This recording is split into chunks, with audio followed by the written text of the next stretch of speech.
Nothing is more worse than a stylist who has a late fee but can never be on time.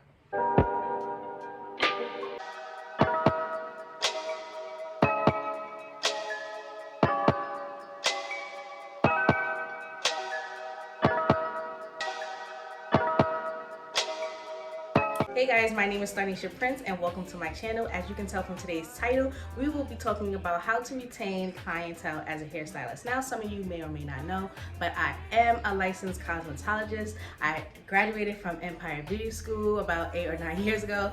And here in the state of New York City, you have to complete 1,000 hours and pass your state exams, which happen to be a written portion and a practical portion where you have to show all, do all work that they are asking for. So I was able to do that, and then I was able to pass and I got my license. So if you want to hear any tips and tricks on how to retain your clientele as a stylist, whether you're new, old, doesn't matter, this can be for you. Stay tuned. So the first tip to retaining the clientele is professionalism. Professionalism is so important because that is the first thing that a client sees, is how professional you are. And you may feel like, oh, well, I have a young clientele, they don't care about that. Trust me, when they moms decide they want to get their hair done, trust me, they're not going to go to whoever down the block. No, they're going to go to you. Because why? Because their daughter is going to you and their daughter trusts you with their hair. So and especially if their daughter hair is looking real fly, yeah, they definitely gonna want to come for you to go and get your hair, you know, for you to do their hair. So it's just always important for you to be professional no matter what age group clientele you have. Trust and believe, people do talk, words do spread, and word of mouth is everything, especially when it comes to being a professional hairstylist. You always want to remain on your A game. And don't get me wrong, people do have, you know, we're human, we have our off days, but for the most part, if you can help it, please try to stay on your A game, because whether you are professional or not, that can make or break your clientele, and that can make or break you. Simple. If you have a bad rep going around saying that you are rude and nasty to your customers or whatever the case may be, nobody cares how well you do hair. They're not tolerating no disrespect. So with that being said, sis, baby boy or baby girl, it's time for you to put your big panties on and be professional at all costs, because your business depends on it. Okay guys, so next tip will be time management, which also ties back into professionalism. I feel like time management and professionalism go hand in hand, because now I hate a stylist that has a late fee. Yeah, that has a late fee and they're never on time for their appointments. Like, ever on time for their appointments. Now, how are you as a stylist gonna tell your client, if you are not here by 3:30, girl, I'm charging you $25 for this late fee? But when they get there, you're still doing your previous client hair. That doesn't work, and I honestly feel like that is not fair, because how are you gonna charge somebody? Then you need to dock $30 off of that customer's hairstyle, because you're not gonna charge them $30 extra, but then you're late, 30 minutes late, not to mention, and then you wanna be charging them. No, you need to dock them that $30, since that's the name of the game that we playing. Since that's the name of the game that we playing. So if you are telling a customer to be at a certain time, please make sure that that time that you are telling them is realistic and that is your time. Don't tell a client to come at 9 o'clock and you know you ain't getting up out the bed until 9 o'clock. That just don't make no sense to me, sis. And that is not professional. You know, you have a whole day's worth of work, but you decide to take it upon yourself to become lazy and not just get up and do what you need to do. I think you're wasting your time and you're wasting your customers' time. And time is money, and time is very valuable if you haven't noticed, and time is on nobody's side, as you can tell. So with that being said, please make sure that whatever time that you are telling your customers, that is the time that you are going to abide by. If you are going to be late, please contact your clientele or your client or whoever may have you. If you're going to be late, family emergency, whatever the case may be, please make sure that you contact these people, because this is your clientele, this is your bread and butter, this is your business. If you lose these people, you can go out of business.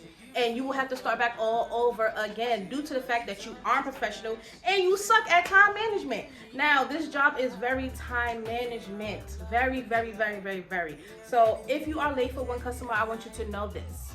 You're going to be late for every last customer because it's a domino effect. If you are running into your 12 o'clock and you know that, I think you should let your customers know, and you should probably let them know that you might have to push them back because they have no choice because you were late. Or, you know, be responsible, get up and go get to work on time. Simple as that. Now, as far as time management goes, time management ties into everything. How long it takes for you to wash a person's hair, how long it takes for you to blow dry a person's hair, how long it takes for you to braid a person's hair, and not to mention sewing, if that's what you're doing, sewing, or whatever case may be. You need to time all of that because that goes into how you plan out your customers and how you plan out your appointments. So if you know you take 2 hours on doing a whole entire wash, blow dry, braid, and sewing, a weave closure, and styling, that takes you 2 whole hours to do that whole entire process, then now you know that you can do 2 hours between each customer. So you can do a customer for 10, 12, 2, 4, so on and so forth. Now, if you feel like you braid a little slower because the person's hair is thicker or it's way shorter, then guess what? You have to add that in, because if not, then you're lying. This person, you normally do 2 hours, but because this person had longer hair or thicker hair, it slowed you down a little bit. So now it's 2 hours and a half. You need to take that into accountability because it will make or break your business. So remember, please, if you're going to be late, please inform your customer, because it's very unprofessional for you not to do so, especially because they are not mind readers. Now, my third tip is shop etiquette. Now, some people may not know what shop etiquette is, and it's like this unspoken rule in every shop that I've been in, which is you want to greet everybody. And it's like one of those things where your mom or your parents tell you when you walk into somebody's house, you speak. It's the same thing for a shop, especially a black shop. When you walk in, you want to speak, because if not, they will cut you up, customers and stylists included. They will cut you up. Excuse me, your mother never told you to say good morning or good afternoon, or good afternoon to you too. Did I sleep with, things like that. People will come for you if you do not greet everybody in the shop. And just say a simple hello, how is everybody, and keep it moving, and then you get to your chair or whatever the case may be, and then now you are having a one-on-one with your customer and your customer only. Now, shop etiquette for me would be how I greet my customer, how I handle the appointment. Now, when I say handle the appointment, I do mean handle, like when your client comes in, hey, are you such and such? Or they may introduce themselves, hi, my name is Tanya, and I'm here for Nisha, or the case may be. And you go, oh, okay, hello, how you doing? My name is Nisha, obviously, because you just said that. So your name is Nisha, whatever the case may be, and you let them know, hey, what are we getting done today? What are you getting done today? And they're gonna let you know, well, let's say they say a middle part side, a middle part sew-in with a closure, right? So you go, okay, cool, is this your first time? This is how you break the ice between you and your client that's more like nervous to talk to you, but they want to talk, but they're just nervous. They don't know how to break the ice. So you can always break the ice on asking them, how do they want their hair? What's the style? If they have any pictures, they can show you. Or, simply asking them a question like, how did you find me? Now, I ask this question a lot because you want to know exactly how your customer found you, and that right there will let you know which platform you need to market on more if you notice that you're getting more customers from a certain platform. So let's say, for instance, all your customers are saying that they're finding you on Instagram. Then you need to play up Instagram, and you need to market yourself. Now, another icebreaker conversation starter would be, what made you leave your last stylist? Now, I know some of you are probably like, I don't get why she left her last stylist. She here with me now. No, you need to ask that question for the simple fact that that can help you figure out what and what not to do. So if your customer is letting you know, like, listen, my last stylist was unprofessional and she was always late. Now you know that you need to come with your professional A game. You know you need to come with your time management A game, okay? Because if not, you can possibly lose this customer and she could be on to the next stylist. Now you see what I'm saying? So professionalism, time management, and shop etiquette, they all go into one. This is why I chose these tips, because one goes into the other. Now, also with shop etiquette, you want to make sure that you are doing everything that the customer is asking and not what you want to do with their hair. Now, if you have a suggestion, you should let them know that, like, listen, you cannot do this style because of this or whatever may have you. You can offer your suggestion, but at the end of the day, it's up to that customer if they want to take you up on your suggestion, and it is what it is. If they don't, you just gotta take that L and go about your day and continue to do what they want you to do. If it's going to be on marketing, wherever it is that you are having the most traffic coming in from, you want to make sure that you play up on that. And I know that may seem like, oh well, you all putting your eggs in one basket, but that is not the case. Everybody does not have all of these platforms. Some people, they just are, you know, older, and some are, they just don't care for it, or you do have some that's just not into social media at all. So you want to make sure that whatever site it is that you are playing up on, you know, you stick it to the fullest. So let's say, for instance, all your customers are saying that they have found you off of Instagram, or the case may be. Okay, so they found you off of Instagram. You want to make sure that your Instagram account is very visible. It's very, you know, people can read what's on there. People can find it. You know, wherever they may be, you want to make sure that people are able to access your social media accounts. Please, I hate when I go onto a stylist page and the page is private. Why?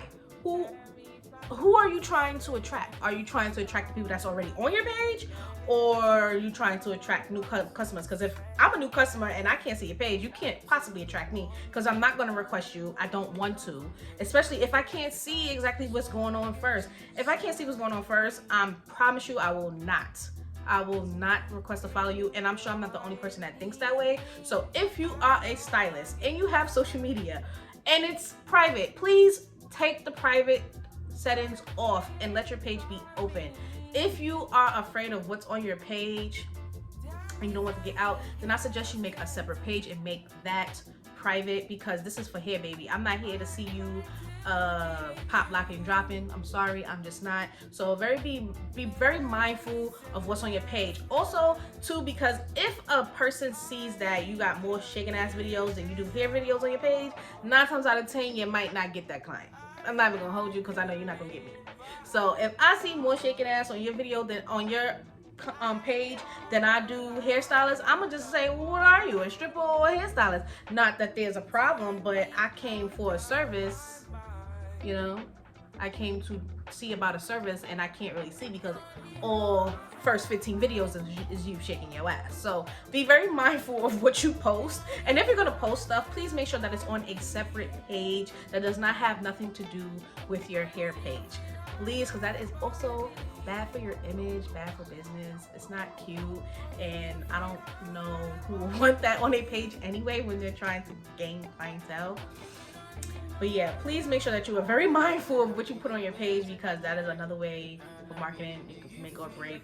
And then you have people talking about things that you don't want to even talking about. If we're here to talk about hair, I don't want to talk about you shaking your ass. I just don't. Okay?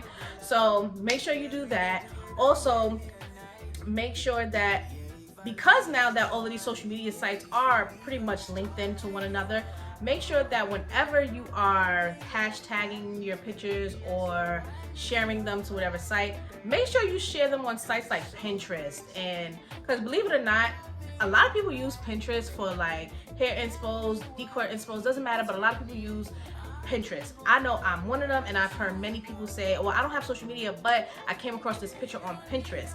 Now, a lot of the times, you can always go into an app, and wherever you're posting from, you can pretty much like intertwine them into other apps. So if you post on Instagram, then it may pop up on Facebook if that's the settings that you chose. So, and vice versa, or what the case may be. So if you know that you have a lot of people that don't have social media, but they use Pinterest or Google or whatever the case may be, please try to make sure that you link or tag, or whatever the case may be, you tag Pinterest or whatever these sites may be to your stuff. If you can, make sure that you get reposts. I know it's kind of hard to do reposts these days, because back when I was growing up, and not even growing up, but when I was coming up as a stylist, it was easier. It was easier to get reposts because the hair company is trying to get, trying to get their stuff up, their views and follows and stuff up. And you as a person is trying to get clientele, so what better way to do it than to get reposted? Now, you can always tag a hair company, and I'm sure they'll be more than happy to repost, because it's a win-win. It's a win for you and a win for them. You can always try to post or tag companies such as Daily Dose Hair. They have hair directory. They also have a page specifically for bobs. I'm not quite sure the name, but they have a page specifically for bobs and hair cutting. So if you are into that type of stuff, please search around and see your hashtag, and make sure that you are tagging all these people so that you can get your repost and you can find more customers. Also, hashtagging. As far as marketing goes, hashtagging is like one of the top tiers, because if you're not hashtagging, then what are you really doing? And I'm not talking about having a bunch of hashtags in your post, but you could have enough that's gonna find people. Now, today, algorithm with Instagram is way harder to break than it was back in the, when I was coming up, or what it can be. And I know I keep saying that, I'm really not that old. It's just that the times are completely different. I'm only 30 years old, and when I first started being like an independent stylist, I was about 21 turning 22, so you can see the age gap. It doesn't seem that far long ago, but when you start thinking about the things that we had then to now, it's completely different. So as I was able to do the repost thing as far as getting reposted on other pages and stuff of that nature back when I first started, but now it's kind of hard. These pages now want you to pay. If you feel like you don't want to pay, try to book your, try to get your stuff seen through hashtags, or you running promotional ads or whatever may have you. Just make sure that you're doing your digital flyers, because if you haven't noticed, you can do digital flyers, whether you make them yourself or you pay somebody else to make them. Make sure that you have business cards, because they are very essential to a business. Like I said, there are people that don't have social media, and that's fine. So you want to make sure that your cards are passed out. Even if it's a customer that does have social media, you can still give them your card, because they will pass it to somebody who doesn't have social media. Trust me when I say your customers, your clientele that you already have, they're gonna look out for you, because they know your potential, they know how good you are, and they want to help you as much as possible. And you can't be mad at that. So please make sure that your marketing is on point with all that I just said, because that will play a big part in you gaining and retaining customers as well. My last but not least tip to retaining clientele would have to be investment. Now, I know you're probably thinking what do you need to invest in? Well, there's many things that you can invest in when it comes to your career. You can invest in your technique. You can invest in your craft, your tools, whatever it is. Just make sure that you invest. Whether you want to sell hair, make sure that you invest in a proper hair company. If you want to be better at hairstyles, make sure that you invest in somebody that's teaching you, or you invest in the proper things that you need to practice. If you want to become a licensed hairstylist, you want to invest in your future as far as going to school, finding a school that's in your area and making sure that that is the school for you, so that way you can take the necessary steps to gaining your cosmetology license. Now, you want to stay up on classes for the latest trends as far as hairstyles go, because baby, hair is always evolving and changing every step of the way. So if you want to make sure that you stay on top of those latest trends, then you will find a class. There's always a class going on, whether it'll be digital, virtual, whatever the case may be. Please make sure that you look online. You can look on Instagram, or maybe even your clients may know people or know stylists that are giving classes, and it may be a class that you need perfecting. So make sure that you stay up on the latest trends, and as far as hairstyles go, or even equipment, tools, that jazz. Make sure that you invest, because if you don't invest, then you will stay stagnant, and we don't want to do that. We want to make sure that we elevate and go up, not down. That is the whole key. So make sure that you invest, and yeah, and stay on top of your game. Those are my 5 tips and tricks on how to retain clientele. I hope these tips help you as much as they have me. Also, don't forget to like, comment, and subscribe. Also, comment down below if you are in a profession that is not hairstylist, and hopefully whatever profession that you're in, you'll be able to use and apply these techniques to your profession. See you guys in the next one.